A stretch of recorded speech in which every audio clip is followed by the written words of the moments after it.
I honestly don't think that Chuck Schumer can ever recover. I'm surprised that he was able to even get up and walk out of the Alfred E. Smith Memorial Dinner that takes place annually and that every presidential candidate has been a part of.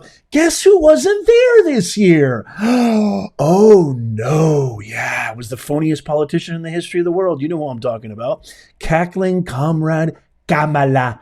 Kamala didn't show up. Quite frankly, probably since Walter Mondale, there's never been another candidate who didn't show up. And we all know what happened back when Walter Mondale didn't come back.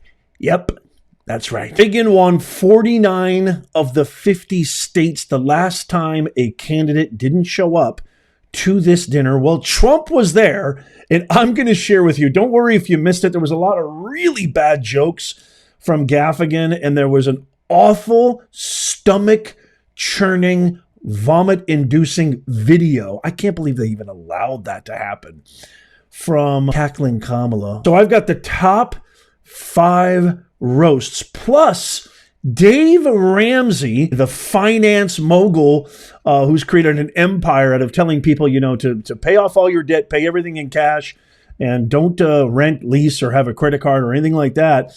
He makes a huge announcement live on the air, and wait till you hear what he says to his audience. But first, my fellow Americans, our president, number 45, and soon to be number 47, President Trump, get out there and vote. Vote as early as possible.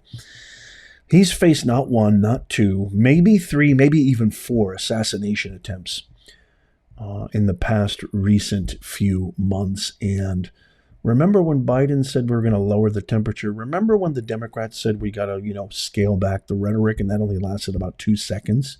And then you had Hillary Clinton come out and absolutely raise the knob all the way to the red, where it practically broke off, saying the things that she said. The media needs to be consistent and attack Trump every single day. Attack like some vile cretin. Well, check this out.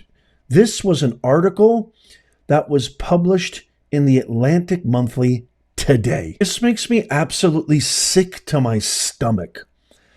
Anne Applebaum, this vile, wretched human being, if you could call her that, actually published this in what I have said for many, many years is the most declining, eroding, corrosive, corrupt publication. This used to be such a reputable, even back in my early heydays of, I used to write literature and write plays and poetry and novels. I submitted so many short stories to the Atlantic. The Atlantic was considered the Madison Square Garden for writers. This is where you go to shine. And it has just devolved into this awful, almost yellow journalism, like a periodical. Like even the National Enquirer has more credibility than these guys. They are so biased, so corrupt. And this wretched, demonic, awful, evil human being, Anne Applebaum, actually published this article today.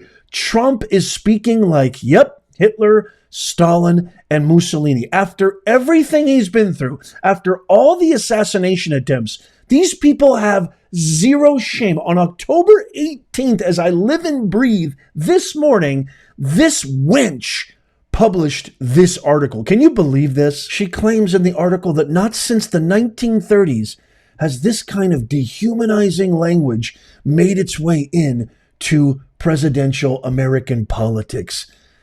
It is just beyond. And now you've got Cackling Kamala saying he's old, he's tired. The guy's gone on how many thousands and hundreds of press conferences, interviews, live town hall, podcasts. I mean, the guy has done rally after rally after rally. Everybody around him has said that I don't even know how this guy's a machine. He never sleeps. Even Tucker Carlson, who did a documentary about him, followed him very closely, said, I've never seen anybody with this kind of vivaciousness and energy. She's trying to attack him now, almost like some kind of pathetic attempt at retribution at what everybody had been saying about Biden. Everybody had been blaming her about Biden.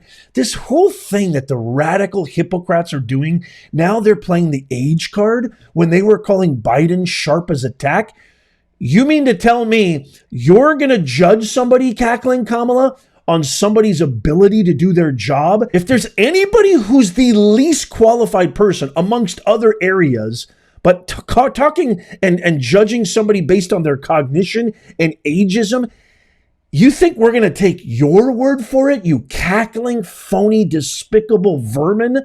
After you lied to the American public for 4 years, allowing this vegetable in chief, Tombstone Biden, to make consequential decision for the American public that has led us to this point right here. We have the worst border crisis, inflation, forever wars, crime is skyrocketed everywhere, gangs taking over cities. We're going to take your word for it. Are you nuts? It's just so pathetic what this radical extreme left is now doing. They reprimanded the right. They reprimanded any American citizen, for that matter, independent media organization or not, for ever critiquing Biden about his cognition, the Robert Hur investigation, anything. And now they're doing the exact same thing to Trump. We're expected to believe them after they blew it for 4 years. They should have warned. Really a crime worthy of prosecution. And speak of that, I think this Applebaum lady who wrote this article in The Atlantic, not only is she just an absolute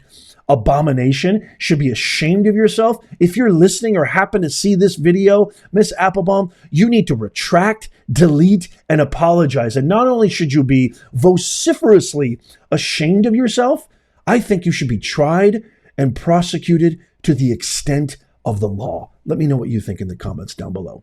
Okay, now on to the good stuff. Are you ready to smile? Are you ready to have a laugh right now? This is some gold stuff. And wait till the last one about Schumer. Holy macadamia nut. It doesn't even require an introduction or words.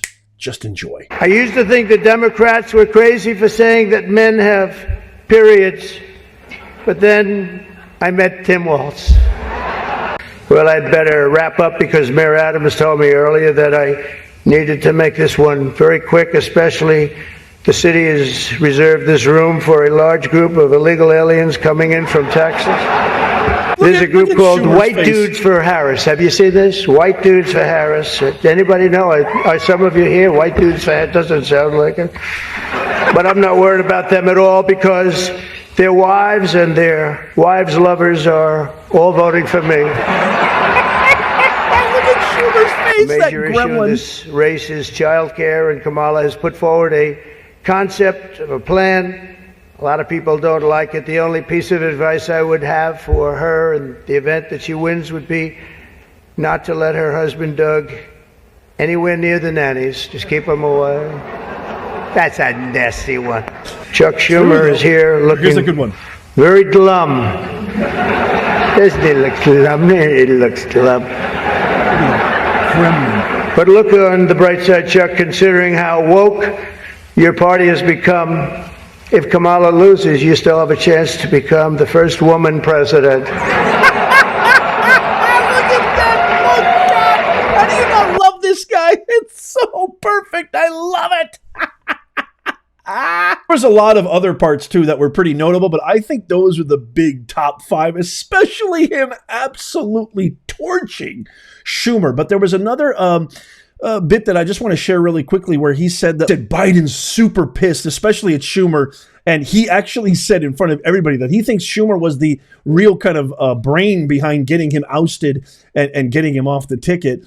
And he followed that up by saying, I know Chuck. I know him really well. And I believe him 100%, that backstabbing gremlin. Oh, what a beautiful, beautiful dinner. And Trump nailed it. And the fact that Kamala wasn't there and he did so well and she produced this disgusting, I'm not even going to play it for you, absolutely empty, heartless, just ridiculous video. It just really says everything to me. And hopefully voters will take heed of that. Let me know what you think in the comments. I just thought that was absolutely brilliant. And I wanted to share that. Now, Dave Ramsey made a huge announcement live on the air. Here is the actual video. Listen to what he says. And then really important, listen to what he says to the audience. Check this out. Okay. I'm looking at ideas and which ideas land on which side of the aisle. Where am I most likely going to get a tax policy I like, an immigration policy I like, a foreign policy I like? Where am I most likely to get a gun policy I like, a climate change policy I like, a woke policy I like, that I agree with? Where am I most likely to get that? And I can check those boxes very clearly, very quickly on these two candidates. So I'm going to tell you, I'm voting for Donald Trump, not because I'm voting for Donald Trump. Are we going here? That's okay. But because I checked those boxes, and more of those are on that side than on the other side. Some of you are never going to listen to me again after this. That's okay. I can deal with that. That's happened to me for 30 years. People have threatened me with, I'm going to cancel you. That's hard to do. I own the show. And so you're not going to get to cancel me. So you can leave, but you can't cancel me. Wow. So Dave Ramsey has come right out and endorsed President Donald Trump. And I got to say this. I can't wait to get your thoughts on this. Let me know. Other people have kind of said similar things. It's just, to me, it's just an exercise in critical thinking. It's actually using your brain. You listen to what he said prior to that, checking off all the boxes: immigration, foreign policy, domestic policy, woke policy. I didn't even know there was a woke policy, but I think you know what he was talking about: tax policy. And it just makes practical sense. I think Trump is right. Trump is saying that the Republican Party now is the party that makes sense. We're seeing a lot of people in the hashtag walkaway movement leave the Democrat Party, calling them the warmonger party, the mega donor money party. They just literally kowtow to whoever's giving them money, and they don't really care about the voters. They've neglected, big, huge groups of American citizens, like the African American vote, the Latino vote. A lot of different people are feeling like, wow, this Democratic Party has really neglected and just ignored us. And I think that's a really, really interesting point, the way that he breaks it down critically, not basing it on feelings, not basing it on, I just don't like him. I just don't like him, and mean tweets, but actually basing it on, look, Jamie Dimon said this, the CEO of JP Morgan, many, many months ago. And I did a video on this where he just said, look, if you just take a step back, just all this stuff just makes sense. We can't have, and I've said the same thing. I mean, I'm not right or left. I'm a constitutional centrist, if anything. Just because I want a secure border, because I support law and order, I support the police. I really, really don't want DEI woke ideologies infecting every institution, including education, including my kids. I don't want forever wars. I agree that government spending is really the key cause to inflation. Does that make me like, I don't think we should be giving our kids anti-puberty blockers before the age of consent without knowing what the long-term healthcare ramifications are? Does that make me some kind of right-wing Republican conservative nutjob? So be it. To me, that just equates to common practical sense. Let me know in the comments down below, what do you think of that amazing roast? Oh, Schumer's face is just, I watched that a million times. I even did a quick short on it too, just absolutely obliterating and torching Chuck Schumer. I think Trump nailed it. What do you think of Dave Ramsey, how he broke that down? Please, I can't wait to read your comments. Let me know down below, and don't forget to tap that thumbs up. Check out these videos coming up on the screen right here. Subscribe and follow by tapping my face right there if you haven't already. Subscribe and sign up to our free newsletter in the pinned comment, show notes, and description. And as always, may God bless you, and may God bless America. I'll see you soon.